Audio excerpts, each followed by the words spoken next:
Hello friends, मेरा नाम अभिषेक है और आप देख रहे हैं मेरा आपके चैनल एंड स्टडी पर। चलिए स्टार्ट करते हैं।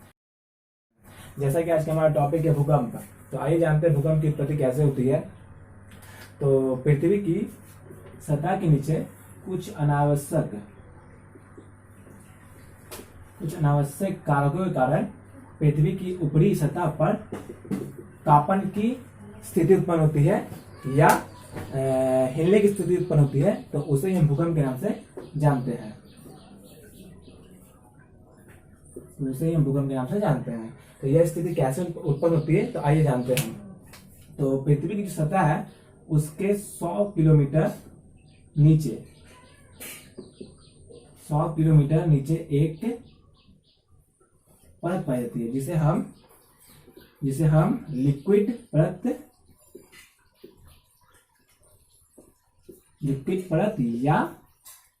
या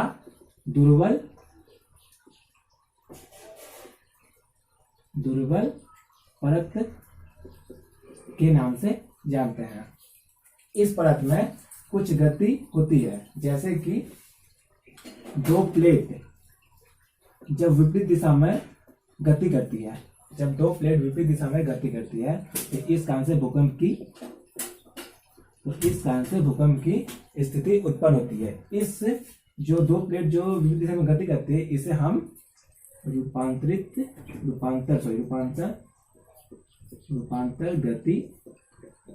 गति के नाम से जानते हैं।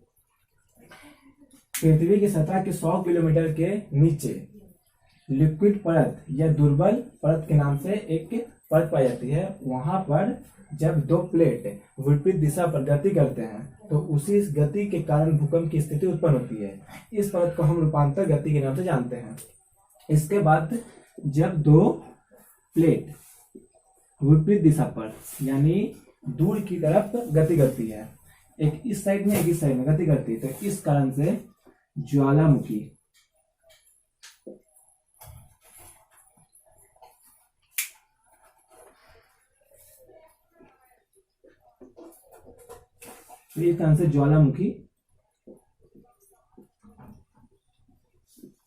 ज्वालामुखी की क्रिया की उत्पत्ति होती है।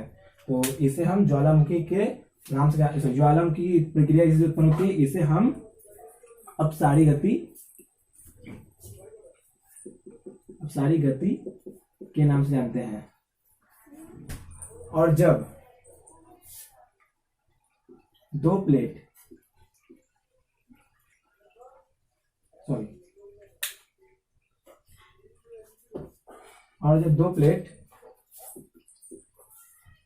एक दूसरे के ऊपर आ जाती है तो इसे हम अभिसारी गति के नाम जानते हैं। अभिसारी गति के नाम से जानते हैं। इससे पर्वत का निर्माण होता है। पर्वत तो इस गति के कारण पर्वत हिमालय का निर्माण होता है।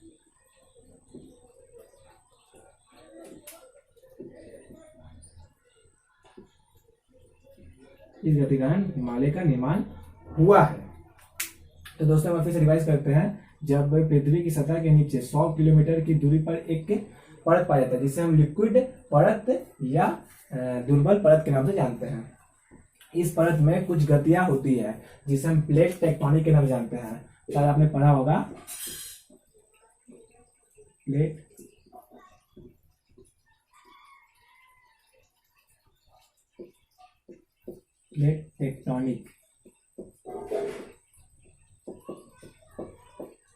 Tectonic theory. यह थ्योरी जर्मन वैज्ञानिक वैगनर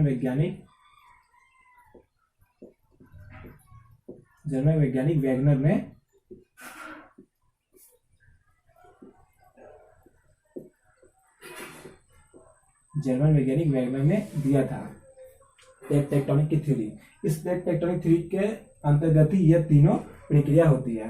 तो पहला प्रक्रिया मैंने आपको बता चुका हूं कि जब दो प्लेट विपरीत दिशा पर गति करता है तो उससे भूकंप की स्थिति उत्पन्न होती है। इसे हम रूपांतर गति के नाम जानते हैं। और जब फिर दो प्लेट विपरीत दिशा यानी अपने विपरीत दिशा में गति करती है तो उसे हम उससे ज्वालामुखी की उत्पत्ति होती है, इसे हम अपसारी गति के नाम जानते हैं। और जब दो प्लेट, एक प्लेट के ऊपर एक प्लेट का मतलब जो चढ़ाव हो जाता है, तो उससे पर्वत का निर्माण होता है, जिससे हिमालय पर्वत का निर्माण हुआ है, तो इसे हम अभिसारी गति के नाम जानते हैं। आइए इसके बारे में जानते हैं कि भूकंप की उत्पत्ति में और क्या क्या महत्वपूर्ण पॉइंट है।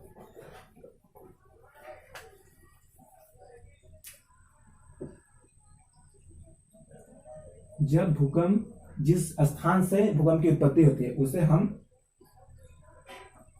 हम उद्गम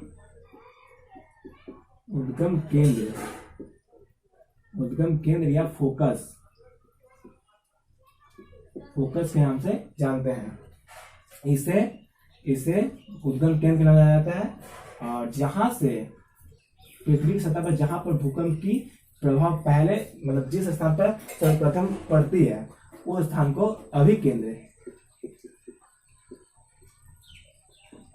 के नाम से जाना जाता है। जहां से उत्पन्न होती है भूकंप, यह क्वेश्चन भी एग्जाम में पूछा जाता है दोस्तों, कि जहां से भूकंप की उत्पत्ति होती है उसे उद्गम केंद्र के नाम जाना जाता है। और स्थल पर जहां पर सर्वप्रथम प्रभाव पड़ता है भूकंप का, तो उसे अभिकेंद्र के नाम से जाना जाता है। यह प्रक्रिया होने के अंतर्गत धीरे धीरे भूकंप का जो स्थान होता है वह बढ़ते जाता है, वह एक निश्चित दूरी तक में फैलता है। तो इसी के प्रभाव के कारण यहाँ पर कंपन की स्थिति देखने को मिलती है हमें। इस स्थिति के अंतर्गत कुछ तरंगों का निर्माण होता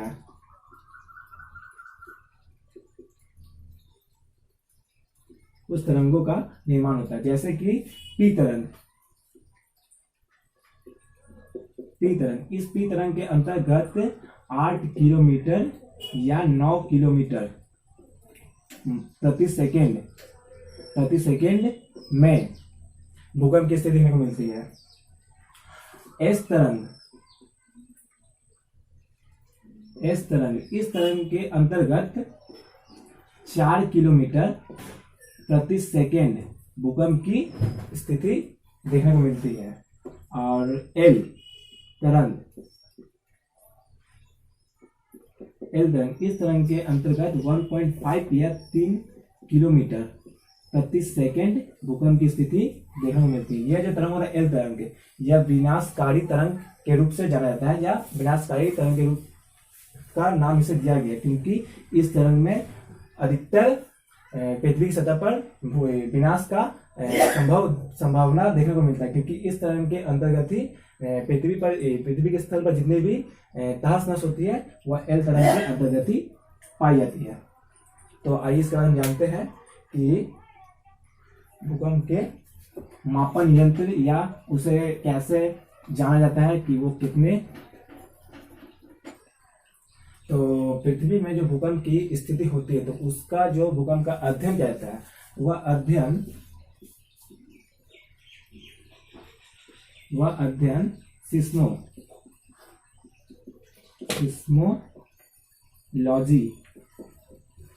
सिस्मोलॉजी के अंतर्गत किया जाता है। इस सिस्मोलॉजी के अंतर्गत पृथ्वी में जो भूकंप की प्रक्रिया उत्पन्न होती है या भूकंप की प्रक्रिया देखने को मिलती है, और सिस्मोलॉजी के अंतर्गत देखने को अध्ययन किया जाता है। उसके बाद भूकंप का जो भूकंप को मापन यंत्र में होता है, भूकंप का जो मापन यंत्र है, जिससे कि भूकंप की कितनी माप है वो पता चलता है।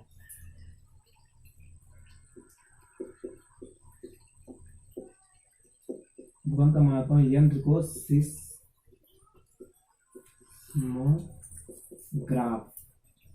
के नाम से जाना जाता है। भूकंप के मापन यंत्र को सिस्मोग्राफ के नाम से जाना जाता है। और भूकंप के स्पीड को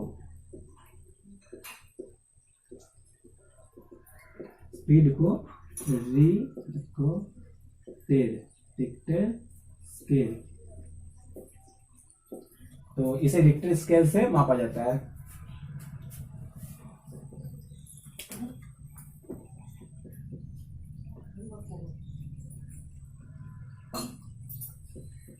रिक्टर स्केल से मापा जाता है। यह भूकंप की स्पीड को मापने की, या इससे रिक्टर स्केल से भूकंप का यह स्पीड को मापा जाता है।